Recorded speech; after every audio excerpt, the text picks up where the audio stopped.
Un rogi ne dormira pas la nuit, un bogi ne dormira pas la nuit. Un yogi ne dormira pas non plus la nuit, car pour lui aussi la nuit est très propice. Ce que la lumière vous fait, elle rend tout distinct. Supposez que les lumières s'éteignent.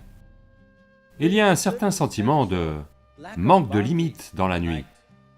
Donc pour le yoga, pour la sexualité, pour l'amitié, pour être ensemble, pour étudier, pour se concentrer, pour toutes ces choses, la nuit semble être plus propice.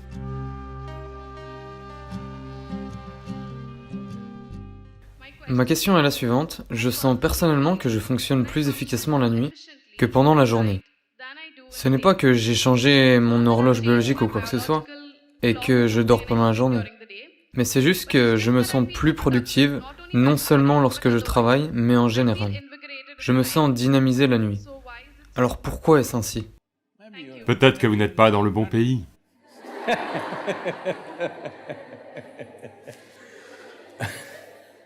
Il y a 3 types de personnes qui ne dorment pas la nuit. Un rogi ne dormira pas la nuit. Un rogi veut dire une personne malade, parce qu'il ne peut pas dormir. Un bogi ne dormira pas la nuit. Quelqu'un qui recherche le plaisir ne dormira pas la nuit, parce que la nuit est propice pour lui, pour son genre d'entreprise. Un yogi ne dormira pas non plus la nuit, car pour lui aussi la nuit est très propice. Lequel êtes-vous? Vous pouvez en décider, je ne veux rien dire à ce sujet. Pourquoi la nuit est... Voyez, la lumière, nous attachons de la valeur à la lumière parce que notre système visuel est fait d'une certaine manière. Ce que la lumière vous fait, c'est que elle rend tout distinct. Voyez maintenant, parce que c'est éclairé, je peux voir cette personne, cette personne, cette personne, cette personne, cette personne. Imaginez que les lumières s'éteignent et qu'ils se mettent à faire noir. Je vois juste une masse de gens. Je ne vois pas cette personne, cette personne, cette personne. Donc il y a un certain sentiment de manque de limite dans la nuit. Donc pour le yoga, pour la sexualité, pour l'amitié, pour être ensemble, pour étudier, pour se concentrer, pour toutes ces choses, la nuit semble être plus propice. Parce que la différence entre ce qui est vous et ce qui est l'autre diminue la nuit. Simplement parce que notre système visuel fonctionne comme ceci. Là où il n'y a pas de lumière, tout fusionne dans notre expérience. Donc un yogi, un bogi, un rogi, tous 3 font usage de la nuit. Vous pouvez aussi en faire usage. Il n'y a pas de problème, sauf si vous dormez en classe. Si vous ne dormez pas en classe, c'est bien. Rien de mal à ça. Mais vous allez voir, essayez ceci et vous verrez. Puis-je partager quelque chose? J'ai été fait comme ça. Si je dors le matin, normalement, mon école était à 8h30 du matin. À partir de 6h45, ma mère et mes sœurs vont commencer à me réveiller. C'est une succession d'efforts. Beaucoup de choses, elles vont me faire asseoir dans le lit.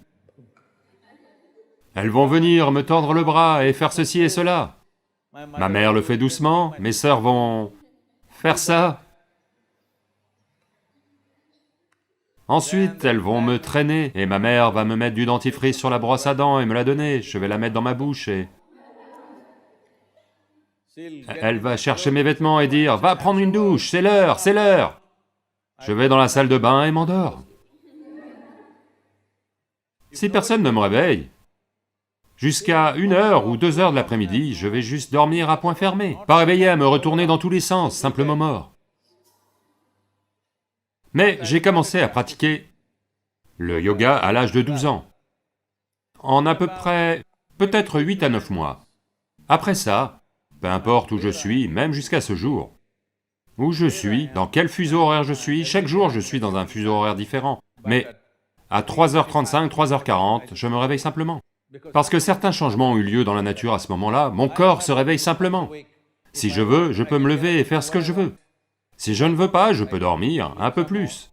Mais il se réveille toujours. Donc, vous devez apporter une certaine sensibilité au système pour que... Voyez-vous, vous êtes un produit de cette planète, oui ou non? Peu importe les bêtises que les individus peuvent penser d'eux-mêmes, nous sommes tous juste un pop-up de cette planète. Vous avez vu ces pop-up sur l'écran d'ordinateur? Pop, pop. Oui? Vous êtes juste un pop-up. Vous serez parti. Vous ne pouvez pas croire que vous serez parti. Hein, moi? Je serai parti. Oui, toutes les personnes très intelligentes. Un nombre incalculable de gens qui ont foulé cette planète avant vous et moi. Où diable sont-ils? Pas un signe. Tous sont devenus de la Terre, n'est-ce pas? N'étaient-ils pas des pop-ups? N'êtes-vous pas un pop-up? Pop, pop. Vous pensez peut-être que vous avez une vie super et ceci et cela. En ce qui concerne la Terre, elle ne fait que recycler son sol. Elle vous envoie juste en haut et vous reprend, vous envoie en haut et vous reprend. Donc, dans ce petit pop-up, la chose importante est, la chose la plus importante est que vous créez une sensibilité en vous, une sensibilité telle que chaque dimension de la vie entre dans votre expérience. Avant que vous ne tombiez raide, n'est-ce pas important que vous fassiez l'expérience de cette vie à la plus grande échelle possible? Oui ou non? Expérience veut dire, les gens pensent, il faut qu'on fasse la fête tous les jours. Non, non, la même fichue chose, combien de fois allez-vous la faire? Et il y a bien plus exploré pour la vie humaine. Vous devez devenir sensible.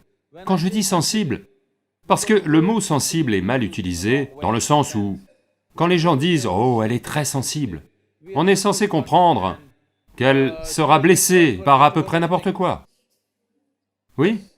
Non, être sensible à la vie et être sensible à l'ego sont deux choses différentes. Être sensible à la vie veut dire, si vous entrez dans cette salle, vous faites l'expérience de tout ce qui est ici, vous ne manquez rien.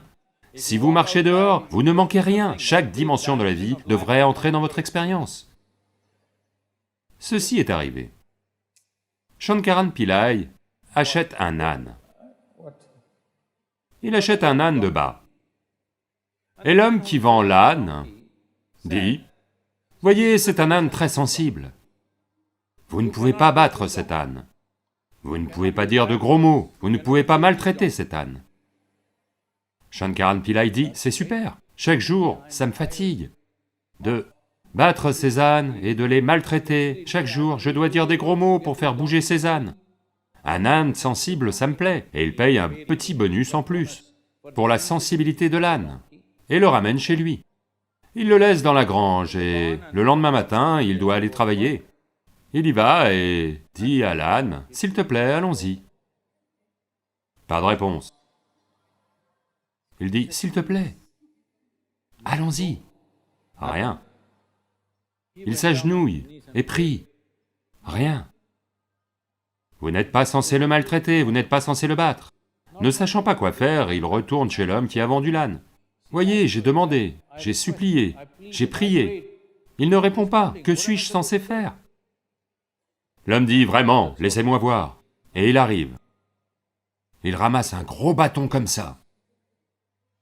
Un coup sur la tête. Puis il jette le bâton et dit, viens. L'âne le suit.